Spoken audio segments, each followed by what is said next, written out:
Hello everyone, you're about to hear a short synopsis of the film Prisoner of War. Enjoy. Japan, 1950.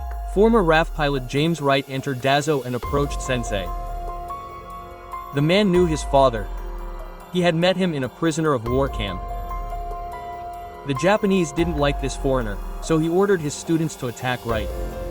However, the powerful fighter easily dispersed the karatekas. Sensei decided it was time to stop the carnage. Stop. Why did you come here? We are transported to 1942, to the Philippine island of Bataan. During an air battle, Wright's plane was shot down. The pilot managed to eject. In the morning, a detachment of Japanese soldiers went to search for him. Wright buried his comrades and hid behind a tree with a knife. The Briton brutally killed 2 soldiers and fled into the depths of the forest. However, he was soon surrounded and forced to throw away his weapon. The plump commander was about to execute Wright on the spot, but quickly changed his mind and ordered the prisoner taken to the camp. This camp was run by Lieutenant Colonel Ida, the priest sensei from the dojo. The commander ordered the pilot beheaded, and he was taken back into the forest. The 2 guards stepped aside, leaving Wright alone with the chubby man. The Brit wasn't ready to die just yet, so he freed himself and slaughtered each of the guards one by one. Wright went on the run again, but soon found himself trapped, suspended above the ground. What a Groundhog Day, the soldier thought as he was brought back to the commander.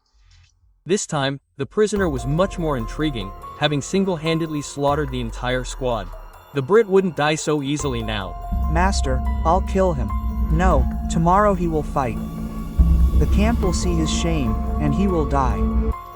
Wright was pushed into the barracks. That evening, the remaining prisoners returned.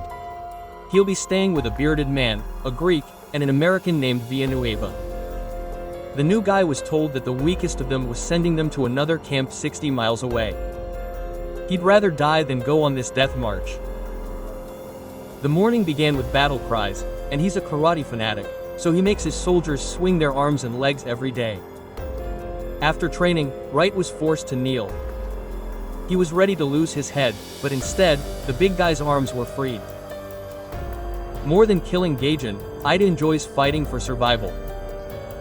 His best fighter emerged from the tent, tasked with punishing 3 errant Filipinos. The first decided to kill himself on his fist. The beast kicked him and began taunting the other opponents. They were all quickly knocked out. The Greyhound British man was supposed to be next. The champion realized he was in deep trouble. Wright clenched his fist and brought it down on the fighter's head like an anvil. The beast died on the spot. Ida took fright and hid in a tent. This prisoner is special. He knows a forbidden technique and can kill a man with one blow. Wright met Captain Collins. The prisoners celebrated their victory with moonshine. The newcomer told his comrades that he learned to fight in Hong Kong, Thailand, and even Japan. And she, too, was curious about where he came from. Quote, You trained in Japan? I've trained in many places. Your technique is the most forbidden. Quote. Ida cut Wright's cheek, took away his father's British cross, and promised that tomorrow he would definitely die. In the morning, Super Fighter was brought into the arena. He would fight against 3 of Ida's best students at once. But it turned out that Wright didn't seem to notice them. The Briton beat his opponents until they were no longer able to stand on their feet. He could have strangled the last one, but he didn't. Today, Atoch bowed to the new champion and hid in the tent again. Although Wright didn't kill anyone, Atoch will pronounce the death sentence on the losers for him. The prisoners are slowly planning an escape. First, they need to get a radio and tell their friends where they are. To force the guard down from the tower, the prisoners started a brawl. The most inconspicuous meat guy, Wright, climbed up the tower. He stole the radio and managed to escape just as the Japanese opened fire and dispersed the crowd. But then Wright caught the nurse's eye. The ugly soldier started pestering her and even slapped her. Teresa wants to get out of here as much as the rest. The next morning, Atochel started pointing fingers at all the prisoners and settled on one Filipino. Supposedly, he left the camp that night. The guy said it wasn't him, but the bald one. Magnanimous Ital should cut off both their heads. Jonesy knows how the two got out of the camp and told Wright about it. That night, he removed the rotten boards from the barracks and crawled out. The Brit crept from one shelter to another until he emerged from the camp and ran into the forest. The disappearance was discovered before dawn, but for some reason the young soldier didn't raise the alarm. Wright hoped to contact the Allies on the radio, but instead of English, he heard encrypted communications in Navajo, which meant that the Americans were nearby. Later, Wright found a glider in the bushes and told his comrades about it. If an airplane flew overhead, he could tow the glider. It was a risk. There was another option. Stay with Ida. Then we'd be screwed. Ida again ordered the Brit to be brought to him and began questioning him about Navajo. Maybe Wright could translate it. No one understands Nava except Nava. That's the point. Anyway, Wright sent the commander again, and he was very angry. Quote, Master, you're bleeding, but Wright isn't. Quote.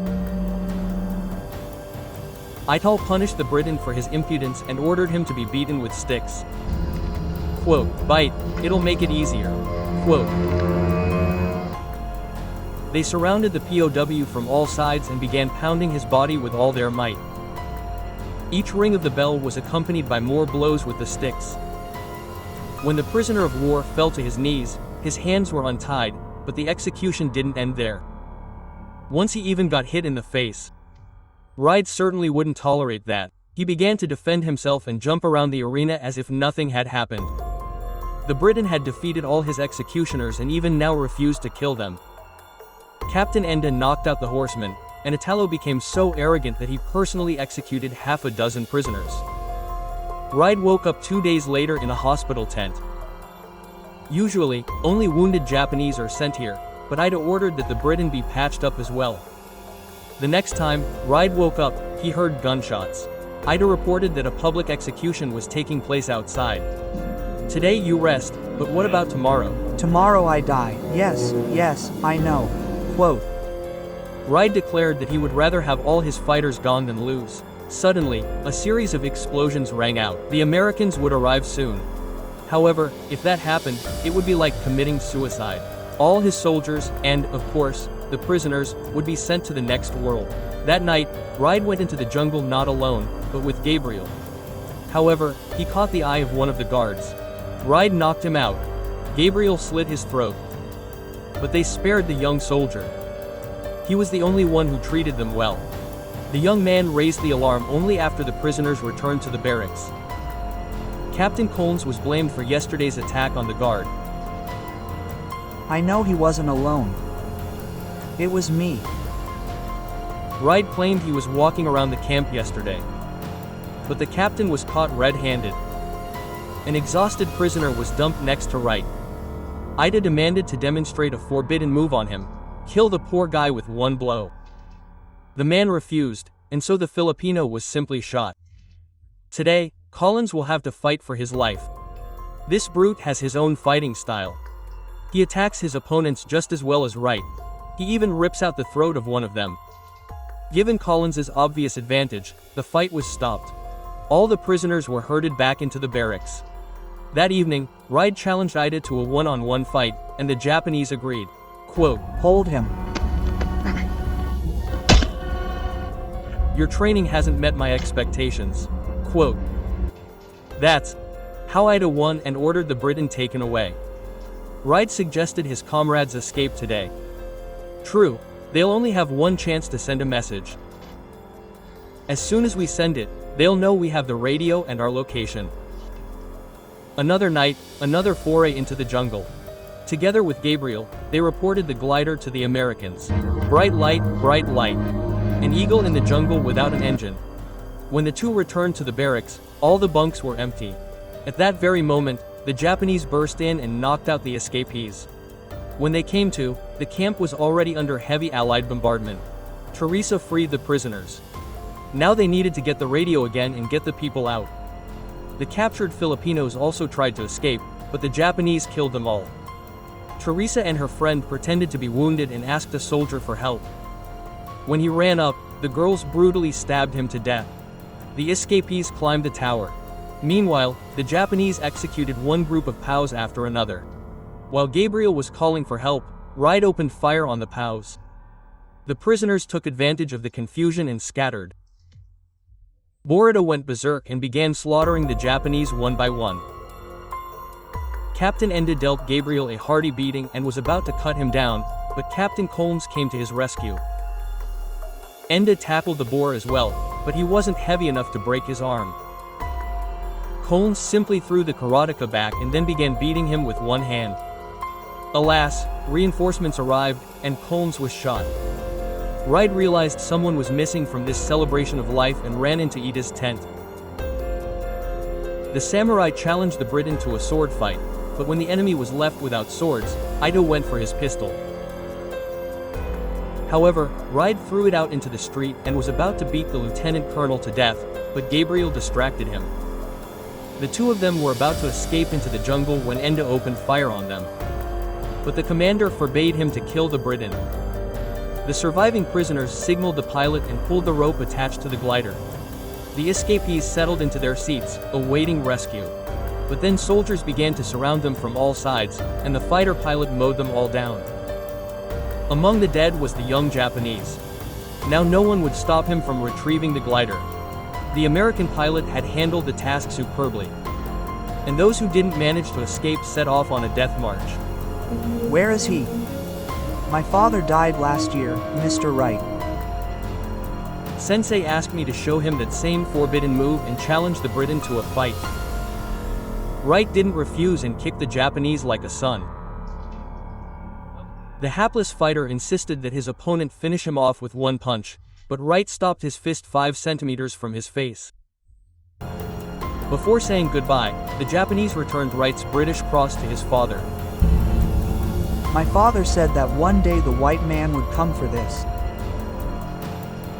James Wright bowed and left Daho.